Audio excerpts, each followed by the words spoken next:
झारखंड विधानसभा चुनाव से पहले बीजेपी को एक बड़ा झटका लगा है।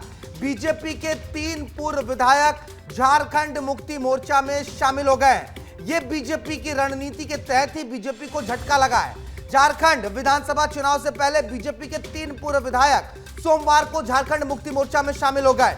लुइस मरांडी, कुणाल सारंगी और लक्ष्मण टुडू ने जेएमएम का दामन थाम लिया और ये पूरी घटना बीजेपी विधायक केदार हाजरा के जेएमएम में शामिल होने के 2 दिन बाद हुई है। लुइस मरांडी छोटी मोटी नाम नहीं है, बीजेपी की प्रदेश उपाध्यक्ष रह चुकी हैं और दुमका सीट से इन्होंने ही, लुइस मरांडी ने ही हेमंत सोरेन को 2014 में शिकस्त दी थी, मात दी थी। तो ये बहुत बड़ी नेत्री हैं और अब ये झारखंड मुक्ति मोर्चा में शामिल हो गई हैं। पूर्व बीजेपी विधायक लुइस मरांडी ने 2014 में दुमका से मुख्यमंत्री हेमंत सोरेन को 5282 मतों से हराया था। लक्ष्मण टुडू ने भी 2014 में घाटशिला निर्वाचन क्षेत्र से झामुमो के रामदास सोरेन को 6403 मतों से हराया था। तो ये बड़े नाम है। आज झारखंड मुक्ति मोर्चा में शामिल होने वाले अन्य लोगों में सरायकेला के भाजपा नेता गणेश महली, बास्को बेसरा से बारी मुर्मू भी शामिल है। तो ये तमाम लोग हैं जो बीजेपी को छोड़कर झारखंड मुक्ति मोर्चा में शामिल हुए हैं और बीजेपी के अंदर खलबली की स्थिति पैदा हो गई है। इसके अलावा 3 बार के भाजपा विधायक केदार हाजरा और आजसू पार्टी के नेता उमाकांत रजक भी 18 अक्टूबर को झारखंड मुक्ति मोर्चा में शामिल हो गए। अब हम क्यों कह रहे हैं कि एक बार फिर से ये झटका है बीजेपी को और झारखंड को बागियों का सहारा ही बच गया है, वो आप इस तौर पर समझिए। हमने इस खबर को एक लाइन में समेटने की कोशिश की है कि झारखंड विधानसभा चुनाव में अब बागियों के सहारे ही पूरी चुनाव लड़ने की कवायद हो रही है। हम ऐसा क्यों कह रहे हैं, 2 तस्वीरों से समझिए। आप देखिए, 2 तस्वीरें आपको दिखाते हैं। 2 तस्वीरें देखिए। पहली तस्वीर चुनाव ऐलान से पहले की है, जब हेमंत सोरेन के भाई चंपई सोरेन और उनकी भाभी सीता सोरेन बीजेपी में शामिल हो गई थी। चंपई सोरेन बहुत विश्वस्त माने जाते थे झारखंड मुक्ति मोर्चा के। हेमंत सोरेन उन्हें अपना बड़ा भाई, अपने पिताजी के साथी रह चुके थे, उनको बहुत आदर सम्मान था। लेकिन मुख्यमंत्री बनाए जाने के बाद जब उनसे वो कुर्सी छीनी गई, उन्होंने कहा कि मेरे साथ अव्यवहार हो रहा है, उन्होंने पार्टी छोड़ दी। एक तरह से लग रहा था कि झारखंड मुक्ति मोर्चा में फूट पड़ गई है। बीजेपी ने भरपूर कोशिश भी की कि झारखंड मुक्ति मोर्चा के अंदर खलबली पैदा की जाए, जेएमएम कमजोर हो जाए। लेकिन जैसे ही चुनावों का ऐलान हुआ, बाजी पलटती दिखाई दे रही है। बीजेपी की रणनीति बीजेपी पर ही भारी पड़ रही है। बीजेपी का जाना माना चेहरा लुइस मरांडी ने जेएमएम का दामन थाम लिया है और उनके साथ 2 और नेता गए हैं, कुणाल सारंगी और लक्ष्मण टुडू। लक्ष्मण टुडू तो पहले प्रदेश प्रवक्ता थे, उन्होंने अपने पद से इस्तीफा दिया, बाद में जेएमएम में शामिल हो गए। अब 2 दिन पहले केदार हाजरा भी कमल के रथ से उतरकर सोरेन की गाड़ी में सवार हो गए।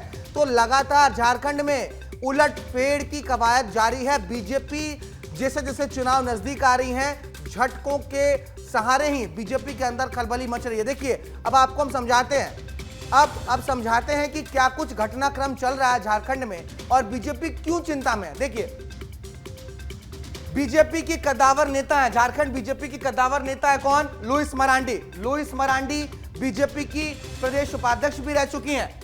लुइस मरांडी ने जेएमएम का दामन थाम लिया है। पूर्व विधायक केदार हाजरा भी पार्टी छोड़ चुके हैं, देख लीजिए। और कुणाल सारंगी और लक्ष्मण टुडू भी जेएमएम में शामिल हो चुके हैं। वही कहानी है जो मैं आपको समझा रहा हूं कि बीजेपी को बड़ा झटका लगता झारखंड चुनाव में दिख रहा है और ये रणनीति कोई नई रणनीति नहीं है। इसी रणनीति के तहत सीता सोरेन भी बीजेपी में आई थी, चंपई सोरेन भी बीजेपी में आए थे। लेकिन अब लुइस मरांडी बीजेपी छोड़कर जेएमएम में चले गई हैं और कुणाल सारंग जो है वो भी झारखंड मुक्ति मोर्चा में चले गए।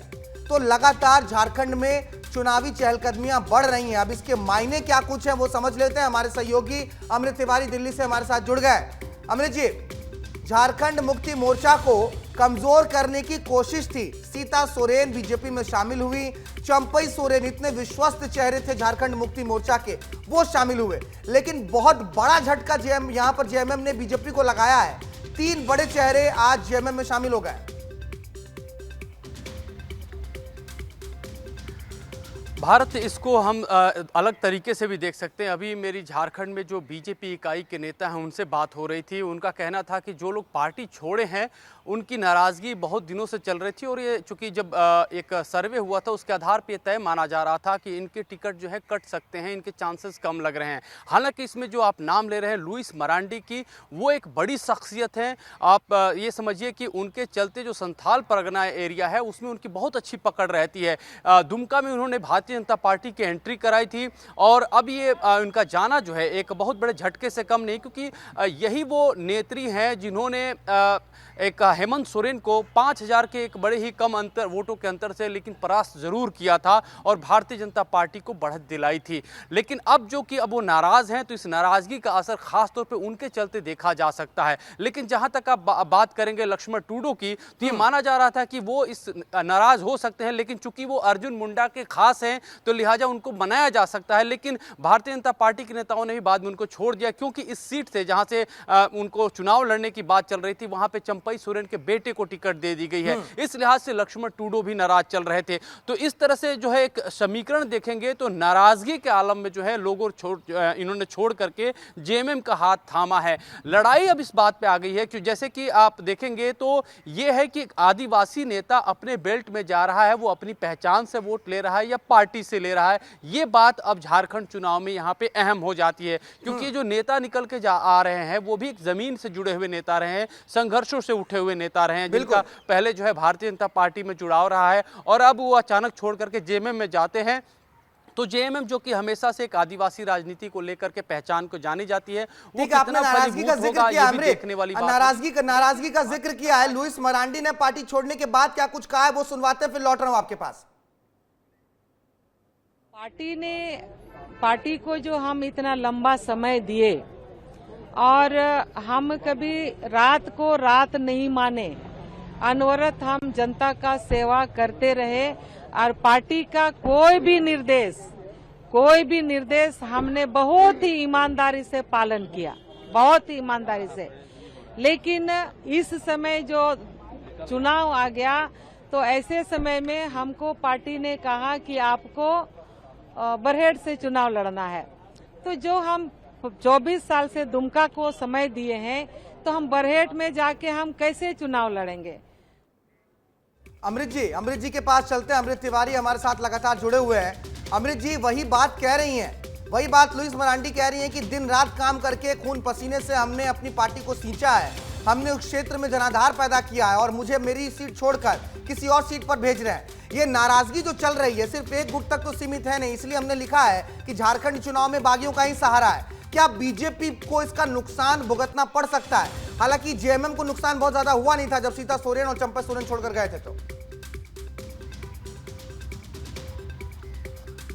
देखिए, भारत इसमें कोई संदेह नहीं है कि लुइस मरांडी एक कद्दावर नेता रही है भारतीय जनता पार्टी के। जैसा कि मैं पहले भी बता रहा था, 2014 के दौरान जो चुनाव के दौरान उन्होंने एक बहुत अच्छी जीत हासिल की थी और भारतीय जनता पार्टी को ऐसे गढ़ में एंट्री दिलाई थी जहां पे वो अपनी जीत के लिए तरस रही थी। हालांकि बाद जब चुनाव हुआ तो वही लुइस मरांडी चुनाव हार जाती हैं और हवाला ये दिया जाता है कि ग्राउंड पे जो है जो कार्यकर्ताओं का जो गुट रहा है उसके भीतर कहीं ना कहीं असंतोष और गुटबाजी के चलते उनको हार का सामना करना पड़ा। यानी कि भारतीय जनता पार्टी बतौर संगठन ये देख रही थी कि लुइस मरांडी दुमका से लड़ने की बात तो कह रही हैं, लेकिन उनके प्रति विद्रोह भी कम नहीं है। इसी वजह से देखा जाए कि इस सीट को उन्होंने उनकी सीट बदलने की बात कही थी। लेकिन भारतीय जनता पार्टी के शीर्ष नेताओं को भी यकीन नहीं था जिस कद की वह नेता हैं और जिस अपनी तरबियत के साथ हो जाएगा। अमृत, अब मुकाबला भी दिलचस्प हो जाएगा क्योंकि दुमका ही डिमांड है इनकी और अब लग रहा है कि दुमका सीट जो है वो इनको दी जा सकती है,